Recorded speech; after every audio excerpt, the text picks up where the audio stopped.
Hi, I'm Evelyn. I'm 45 and I run my own interior design business. Pretty cool, right? But it wasn't always smooth sailing. I built this from the ground up after my first husband passed away. Life has a funny way of knocking you down, but you've got to get back up. Anyway, 2 years ago, I thought I hit the jackpot. I married Robert Carter, a handsome widower with a teenage daughter, Melissa. Let me tell you, blending families is no joke, especially when you're dealing with a chronic respiratory condition that has me lugging around an oxygen tank 24/7. Evelyn, honey, are you sure you're up for this? Robert asked one day, eyeing my oxygen tank. Robert, I've designed penthouses while hooked up to this thing. Trust me, I can handle a teenager, I said, trying to sound more confident than I felt. But man, was I wrong about Melissa. That girl was something else. Cold as ice. Always ready with a snide comment. Nice tank, Evelyn, really matches your shoes, she'd say, dripping with sarcasm. I tried everything to bond with her, shopping trips, cooking together, even offered to redecorate her room. Nothing worked. I don't need your charity, she snapped when I suggested updating her bedroom. Robert, bless him, tried to mediate, but he travels so much for work he barely saw what was really going on. Girls, can't we all just get along? He pleaded before jetting off again. Things started getting weird around the house. My designs for clients would go missing, only to turn up crumpled in the trash. Items would disappear from my studio and reappear days later in odd places. One night, I asked Melissa about a missing client file. Sweetie, have you seen the Johnson file? It was on my desk yesterday. She looked at me with those cold eyes.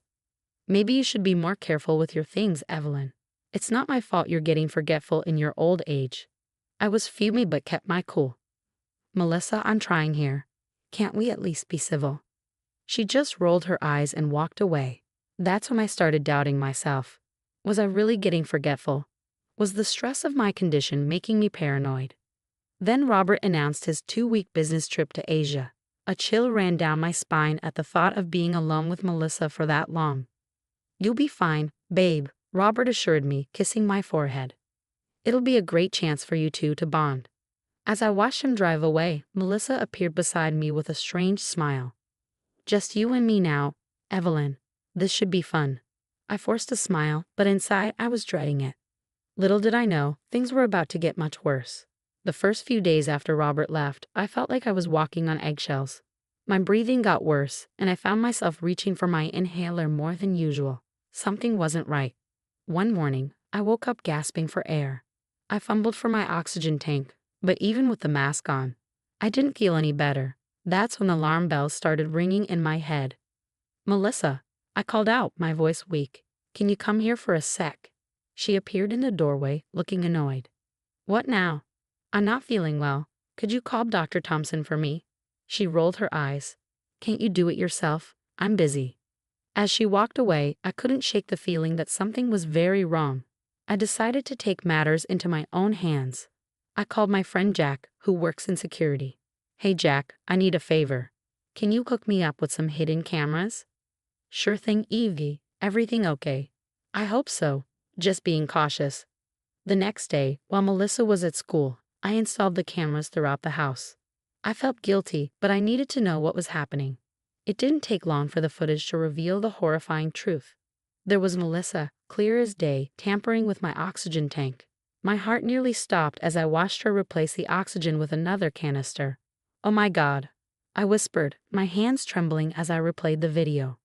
I wanted to confront her immediately, but something held me back. I needed more evidence. If I was going to accuse my stepdaughter of attempted murder, I had to be absolutely certain. Over the next few days, I pretended everything was normal while secretly gathering more information. I checked my business accounts and noticed discrepancies, money was missing, and it all traced back to Melissa. Then the phone calls started from clients. Evelyn, is everything okay? I heard you were closing down the business due to health issues. My blood ran cold. What? Who told you that? Your stepdaughter called to cancel our appointment. She said you were too sick to continue working. I was furious, but I kept my composure. There must be some misunderstanding. I'm perfectly fine to work. As I dug deeper, I uncovered more lies. Melissa had been telling Robert that I was mistreating her, fabricating stories about me locking her out of the house and withholding food. How could he believe this? I muttered as I scrolled through their text messages on the family iPad. One evening, while I was working late in my studio, I overheard Melissa on the phone. "Yeah, babe, it's all set. When Dad gets back, we'll stage the accident." With her oxygen tampered, it'll look like her condition finally got the best of her. I clasped my hand over my mouth, stifling a gasp. This wasn't just teenage rebellion. This was a calculated plan to kill me. With trembling hands, I reached for my phone. It was time to call for help, but who could I trust? And how could I protect myself until help arrived? As I heard Melissa's footsteps approaching, I quickly pretended to be asleep at my desk, my heart pounding so loudly I was sure she could hear it. "Sweet dreams, Evelyn," she said in a sickeningly sweet voice as she passed by. "Hope you're feeling better tomorrow." In that moment, I knew I wouldn't sleep a wink that night. I had to stay alert, stay alive, and figure out how to expose Melissa's true nature before it was too late.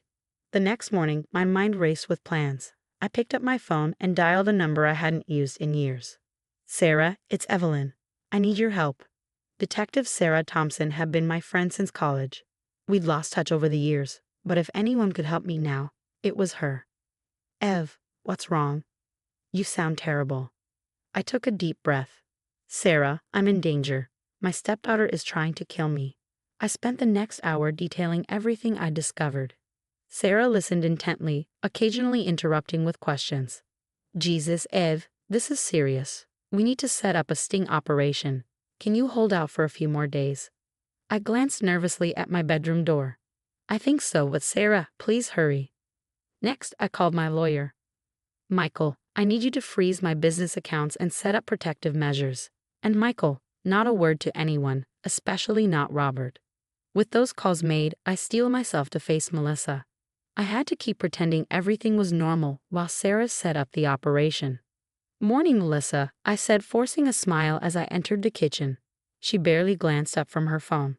"Whatever." Over the next few days, I played the role of the oblivious stepmother, all while secretly working with Sarah. We set up additional cameras and recording devices throughout the house. One afternoon, while Melissa was out, Sarah called with shocking news. "Ev, we've been digging into Melissa's boyfriend, Jake. He's part of a major drug ring.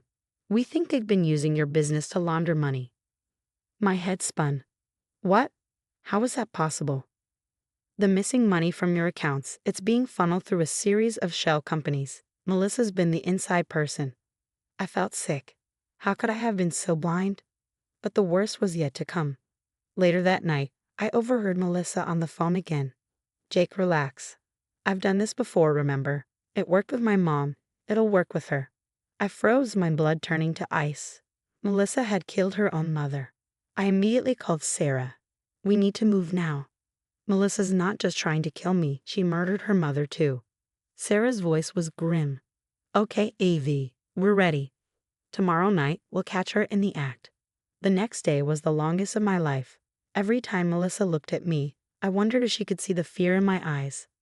As night fell, I retreated to my bedroom, pretending to prepare for bed. In reality, I was wired with a hidden microphone, my heart pounding as I waited.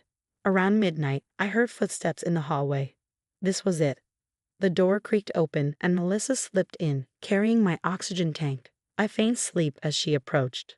Suddenly, the lights flicked on. "Freeze! Police!" Sarah's voice boomed through the room. Melissa screamed, dropping the tank.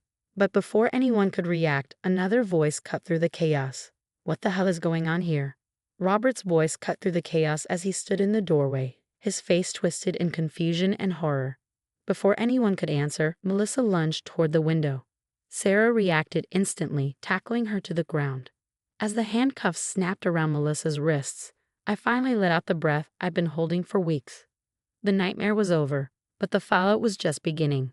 I looked at Robert's shocked expression, knowing in that moment our lives would never be the same again.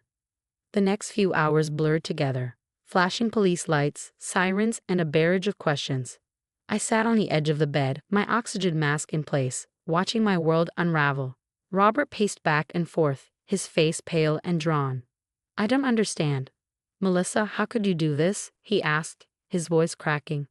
Melissa, now restrained and surrounded by officers, shot him a cold glare. You never understood anything, Dad. You were always too busy chasing your next deal to see what was really going on. Sarah approached me with a notepad. Evelyn, we need your statement now. I nodded, inhaling deeply before speaking. I have everything documented: the tampering with my oxygen tank, the theft, the lies, and the conversation about her mother's death. Robert's head snapped up, his face white with disbelief. What? What about Caroline's death? I couldn't meet his eyes. Melissa admitted she was responsible for her mother's accident. The room fell into a stunned silence. Even the officers paused, absorbing the gravity of my words. Shortly after, Melissa's boyfriend was caught trying to flee town. As they led both of them away, Robert collapsed into a chair, his head in his hands. Evelyn, I'm so sorry. I had no idea. How could I have been so blind? A mix of pity and anger stirred inside me. You chose not to see, Robert. You left me alone with her. You ignored my concerns. You believed her lies. He reached for my hand, desperation in his eyes. Please, Evelyn. We can get through this. I love you. I pulled my hand away, feeling a strange sense of calm. No, Robert, we can't. I can't trust you anymore. I want a divorce. The months that followed were a whirlwind. Melissa's trial was all over the news. She was sentenced to 25 years for attempted murder, fraud, and her involvement in her mother's death. Her boyfriend received 15 years for his role in a drug ring. Robert lost his job when the scandal broke, and last I heard, he was facing bankruptcy. As for me, life has a way of working out, even after the darkest times. My clients rallied around me, and the uncomfortable publicity brought new opportunities. I expanded my business, hired more staff, and even opened new offices in New York and LA. 5 years flew by in a blink. Now, as I stand here, breathing freely thanks to a successful lung transplant, I'm about to accept the award for Businesswoman of the Year. And now, please welcome to the stage, Evelyn Carter. As I walk up to accept the award, I catch a glimpse of a familiar face in the crowd, Robert. He looks older, grayer, watching me with sad eyes. I heard he tried to reach out last month, asking for a chance to reconcile. I didn't respond. I accept the award, smiling as the applause swells. Thank you all. This award isn't just for me. It's for everyone who's faced adversity and come out stronger. Later, at the after party, Sarah finds me. Great speech, Eve. You know, after everything you've been through, most people would be bitter. But look at you, mentoring young designers, donating to lung disease research. You're amazing. I smile, looking out over the city lights. Life's too short for bitterness, Sarah. I've learned that the hard way. All we can do is move forward, be better, and never let the toxic people win. As I raise my glass for a toast, a sense of peace washes over me. The nightmare is over. I didn't just survive, I won. And the future? It's looking brighter than ever. Question for you. If you were in Evelyn's shoes, would you have given Melissa a second chance after her apology from prison? Or do you believe some actions are truly unforgivable? Share your thoughts in the comments below. Your perspective might help others who are grappling with forgiveness in their own lives. If you enjoyed this story of resilience and justice, don't forget to hit that like button and subscribe to our channel for more compelling stories of overcoming adversity. Your support helps us bring these important narratives to light.